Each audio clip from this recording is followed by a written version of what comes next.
Bom dia, boa tarde, boa noite, meus queridos alunos, como vão vocês?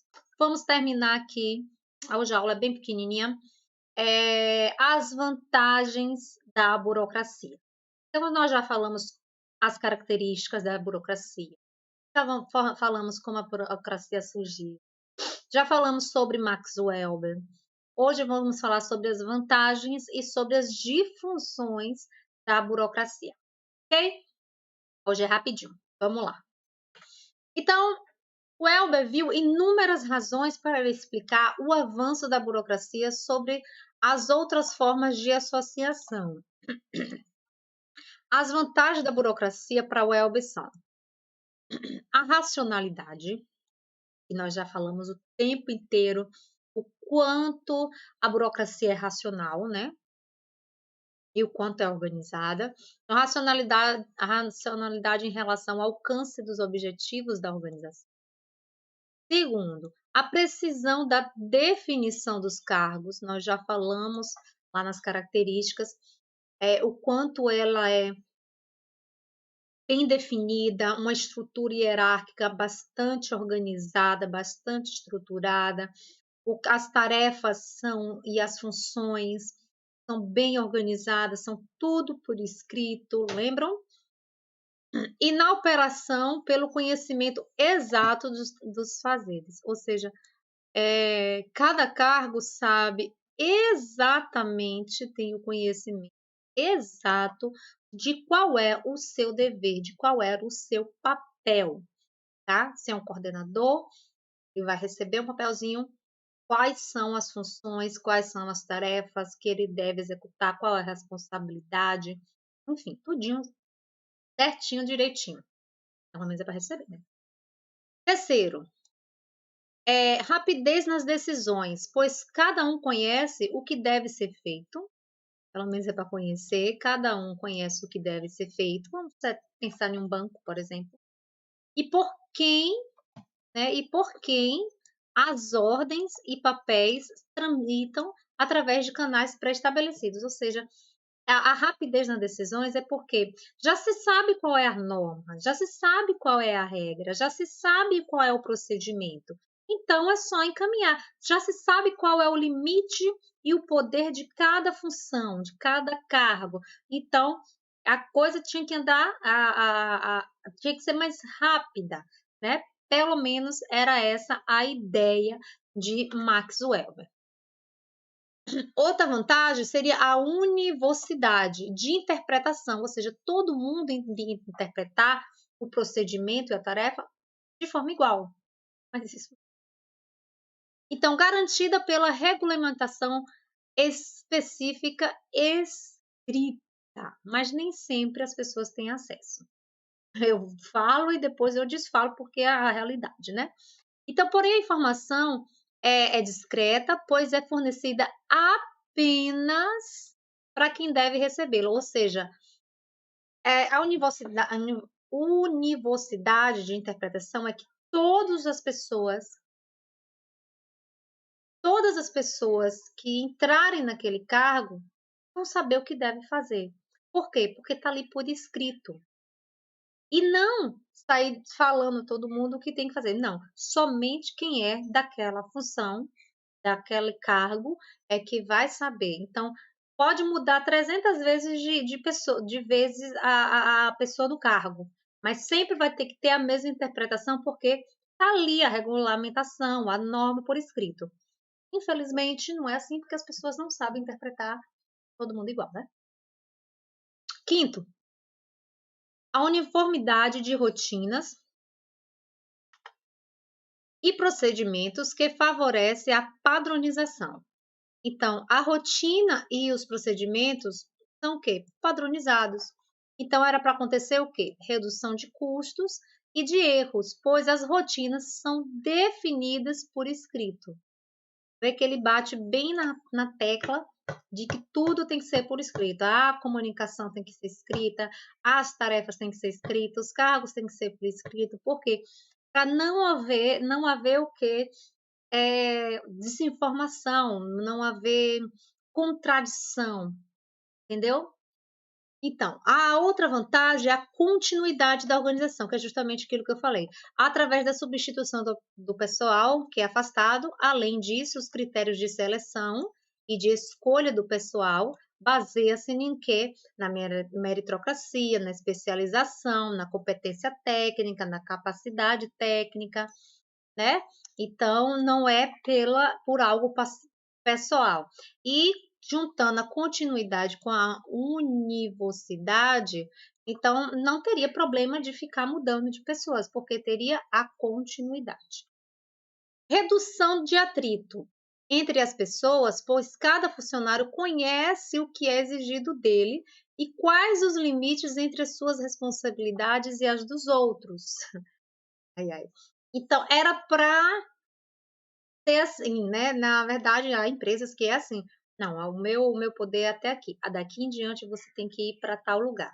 Por exemplo, em Pirá agora tem 3 cartórios, né, o cartório de ali descendo do Banco do Brasil, que é o civil, se eu não me engano, tira certidão de casamento, certidão de nascimento, certidão de óbito, essas. Tem o cartório que é ali que fica na passarela, né, que faz escrituras, que reconhece firma, autentica documentos, eu não sei tudo o que faz, eu sei só essas partes. E tem a outra que é de registro, né, que registra as escrituras e outros procedimentos. Certo? Então, cada um sabe o seu limite. Ah, isso aqui não é este cartório que faz, este aqui é o outro cartório que faz. Então, é, bem burocrático. E antes era tudo feito no fórum, né? Foi terceirizado, melhorou, eu acho, antes, né? Porque ficou mais eficiente, tem mais funcionários, separou mais, né? Então, cada um sabe o seu limite. Então, reduz o atrito. Não, isso aqui não é só eu que faço, quem faz é tal cartão, tá? Constância, pois os mesmos tipos de decisão devem ser tomadas nas mesmas circunstâncias, ou seja, as mesmas respostas sempre vão ser repetidas, sempre que vier a mesma pergunta, sempre será a mesma resposta, por isso a constância. Confiabilidade, pois o negócio é conduzido através de regras conhecidas e os casos similares são metodicamente tratados dentro da mesma maneira sistemática, tá? Ou seja, é algo confiável. Pode vir 10 pessoas fazer as 10 mesmas perguntas em 10 dias diferentes. Ele tem que receber as 10 respostas todas iguais. Então, isso gera confiabilidade, né? Porque as pessoas passam a conhecer as regras. Então, as decisões previsíveis são previsíveis e o processo decisório pode ser despersonalizado no sentido de excluir o sentimento irracional, ou seja, nada de sentimento, é tudo totalmente racional, não tem nada de, não, para você eu vou dar um jeitinho. Burocracia não existe isso. Então, como amor, raiva, preferência pessoal, isso não existe dentro da burocracia, por isso que é de confiança, tá? Lembra do caso do crush. 10º, então os benefícios para as pessoas na organização. Por quê? Porque a hierarquia ela é formalizada. O trabalho é dividido entre as pessoas de maneira ordenada, então tem uma estrutura hierárquica bem definida, um organograma bem estruturado. As pessoas são treinadas para se tornarem o quê? Especialista no cargo, podendo o quê? Até mesmo encarreirar-se na organização em função de quê? Do seu mérito, não por preferência pessoal de ninguém. O nepotismo é evitado, ou seja, eu vou colocar o meu filho porque é meu filho, né? Enfim, é tudo pela meritocracia. E as condições de trabalho favorecem o que? A moralidade econômica e dificultam a corrupção. Pelo menos era para dificultar. Então, essas são as vantagens, né, da burocracia, segundo Max Weber, que pelo menos deveria funcionar extremamente. Tudo isso iria trazer muita eficiência para as organizações burocráticas, tá? A organização, para ser eficiente, exige um tipo especial de legitimidade, racionalidade, disciplina e limitação de alcance. E tudo isso nós falamos o tempo inteiro em todas as 3 aulas sobre a teoria da burocracia, né? E ela é muito, bastante racional, que tem uma autoridade bastante organizada, uma hierarquia bastante estruturada. Na disciplina tem o limite das tarefas, o limite do poder. Então, seria algo maravilhoso. Porém, entretanto, todavia, existem as difusões. Ou seja, aquilo que não ocorre como deveria ocorrer. Vamos ver? O que realmente acontece? Eu coloquei essa charge aqui, porque eu acho ela muito interessante e ela é a cara daqueles funcionários bastante burocráticos, bastante agarrados às regras, né? A fila. Já é a 10ª vez que eu venho aqui. Agora acredito que não falta mais nenhuma informação minha. Olha a cara da mulher procurando um defeito. Parece que realmente está tudo certo. E vai. Falta este dado. Não poderemos resolver o seu problema. Yes, ela fica feliz por achar que falta alguma coisa da pessoa, né? Lembra muito aposentadoria. Eu lembro muito do meu avô. Meu Deus, que eu não aguento mais. Todo dia que eu vou lá tem um papel, falta um papel. Eu não aguento mais. Eu me lembro muito do meu avô falando isso. Então, para o Elber, a burocracia é uma organização cujas consequências desejadas se resumem na previsibilidade, né, que a gente já falou disso, a previsibilidade do seu funcionamento, no sentido de obter a maior eficiência na organização. Todavia, ao estudar as consequências previstas ou desejadas da burocracia que conduzem à máxima eficiência, notou-se o quê? Que consequências imprevistas é que levam à ineficiência e às imperfeições. Ou seja, o Elber, ele não chegou a ver essa teoria sendo aplicada dentro das organizações, porque essa teoria, né, a gente viu, foi lá, os especialistas foram buscar nos estudos de Max Weber em 1940 e ele havia falecido em 1920. Então, talvez ele não tenha visto essas ineficiências, mas deve se remoer. Para o autor, não, Merton, não existe uma organização totalmente racional, né? Algumas acontecem. E o formalismo não tem profundidade descrita por Welber. O conceito popular de burocracia faz pensar, olha, já falou disso, né? Faz pensar que o grau de eficiência administrativa desse sistema racional é baixíssimo, né? É baixíssimo. Isso porque o ideal de burocracia sofre por transformações quando é operado por homens.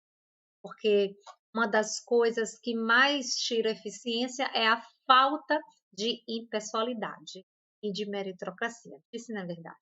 Então, vamos observar as difusões da burocracia, ou seja, as imperfeições. As características nós sabemos, né? Que foi o caráter legal das normas, caráter formal das comunicações. Na aula 2 tem tudo isso. Divisão do trabalho, a impessoalidade, a hierarquização da autoridade, rotinas de procedimentos, competência técnica e mérito, especialização da administração, profissionalização, ou seja, previsibilidade do funcionamento. Porém, entretanto, todavia, as imperfeições são as disfunções da burocracia são, ao invés de caráter legal das normas, a internalização das normas, né? Então, as pessoas mesmo, às vezes, elas criam as próprias formas. É o caráter formal das comunicações. Então, também existe o excesso de formalismo e de papelório, ou seja, próprios funcionários, eles aumentam ainda mais as regras e eles aumentam ainda mais o formalismo. Eles querem ver, parece que eles gostam de ver quantidade de papéis. Resistência à mudança, ou seja, de chegar algo novo, uma comunicação nova, existentes, isso já era esperado. Despersonalização do relacionamento, ou seja, não há aquela parte social, né, no relacionamento na organização. Categori Categorização do relacionamento, né, superconformidade, ou seja, estou aqui, aqui eu vou estar. Não, as pessoas ficam tipo aquela coisa assim, principalmente aqui, ó, exibição de autoridade. Não, ela não se sente estar no cargo, ela se sente que é do cargo, né? Que é o próprio cargo, é a pessoa. E dificuldades com clientes, justamente porque a imprevisibilidade do funcionamento. As pessoas geralmente atende os clientes de acordo, não, isso não é geral, tá, gente? Mas acontece muito. Pessoas atendem, os clientes ou os usuários de acordo com se fui com a cara ou se não fui, ou se eu gostei da pessoa, se eu não gostei. Infelizmente acontece justamente. Quantas vezes a gente já foi, por exemplo, a um fórum e viu isso aqui, né? Terrível. Então, a gente fica até aqui. Já estudamos, só vamos fazer um tique aqui do que já estudamos. Nós não vamos ter tempo para estudar todas as teorias, mas já estudamos a teoria científica, a teoria clássica, a teoria das relações humanas e a teoria da burocracia. Nós vamos dar um pulo e vamos estudar a próxima teoria, que é a teoria comportamental, é justamente continuidade da teoria de relações humanas. Não que essas aqui não sejam, talvez dê tempo de a gente estudar também a sistêmica. A contingencial também é muito importante. Porém, não vai dar tempo da gente estudar todas elas, tá certo? Então, vamos caminhar nas que são mais faladas. Um abraço e até a próxima aula.